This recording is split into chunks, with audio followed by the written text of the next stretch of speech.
Today we reach number 1 on our list of the shortest books of the Bible.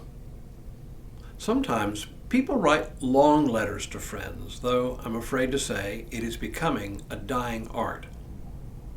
As the price of making telephone calls has come down out of the stratosphere, does anyone else remember waiting until after 5 o'clock to make long-distance calls when the rates went down, or after 11 o'clock at night when the rates went down even further?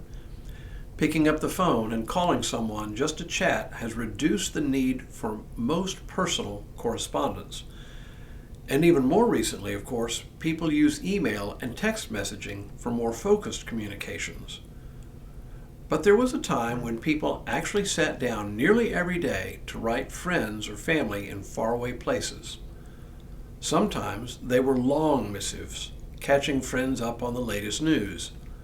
Other times they were just short notes, dashed off just to keep communication going, but often without much news, maybe just one important thing to share. Today's letter from the New Testament falls into this second category, a short note dashed off hurriedly with the expectation that the writer would see his friend soon enough that a lengthy letter was not all that necessary. Which begs the question, if this is a short letter dashed off hurriedly to a friend, why is it even in the Bible? Hello, I'm Stuart Baskin, pastor of First Presbyterian Church of Tyler, Texas, and this is your daily devotional for Saturday, September 27th, 2025. Weighing in at a mere 219 words in Greek in just 15 verses in one brief chapter, the shortest book of the Bible is 3 John. Because this letter is so short, I can read the entire thing for you here without any danger of running long. Even though there are only 219 words in Greek, it translates into 313 words in English. Still plenty short for me to read it to you. So here in its entirety is the shortest book of the Bible. The elder to the beloved Gaius, whom I love in truth. Beloved, I pray that all may go well with you and that you may be in good health, just as it is well with your soul. I was overjoyed when some of the friends arrived and testified to your faithfulness to the truth, namely, how you walk in the truth. I have no greater joy than this, to hear that my children are walking in the truth. Beloved, you do faithfully whatever you do for the friends, even though they are strangers to you. They have testified to your love before the church. You will do well to send them on in a manner worthy of God, for they began their journey for the sake of Christ, accepting no support from non-believers.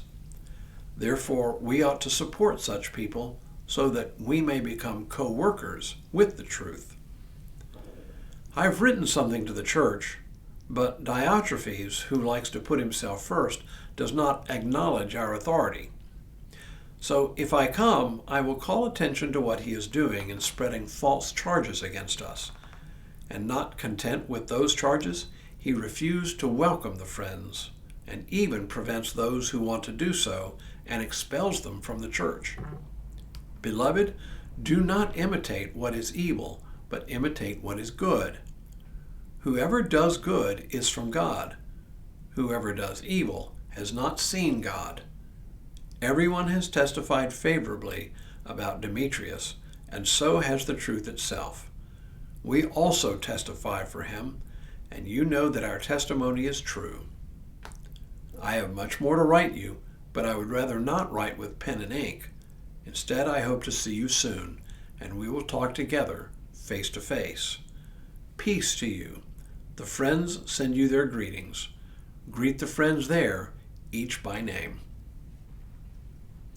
So there you have it, a compliment, a warning, and words of encouragement wrapped up in words spoken between true friends. Clearly, this isn't an epistle to a congregation. Wherever Gaius happened to live, it apparently did no good for John to write the church as a whole, as a man named Diotrephes stood in the way. He must have been the acknowledged leader of that unnamed congregation, so that he would have the power to receive a letter from John and then withhold it from the church. From what John says here, Diotrephes clearly didn't care for him, even spreading rumors and innuendo about him. By contrast, John commends Gaius for walking in the truth, which equates to walking in love, as we saw yesterday in 2 John. Maybe that's why this letter made it into the canon of Scripture. It provides a critical insight into the actual workings of the early Christian community, which faced dissension and conflict. For it is one thing to disagree. It is another thing to slander, to take down an opponent. We can disagree about a great many things in the church and still practice love, but clearly Diotrephes had stepped over the line, acting not out of love, but out of jealousy or out of spite. There's no way to be the church of Jesus Christ. So there you have it, the 6 shortest books of the Bible. Counting down again, number 6 at 659 words, Titus. Number 5 at 461 words, Jude. Number 4 at 440 words, Obadiah. Number 3 at 335 words, Philemon. Number 2 at 245 words, 2 John. And our number 1 shortest book of the Bible at a mere 219 words, 3 John.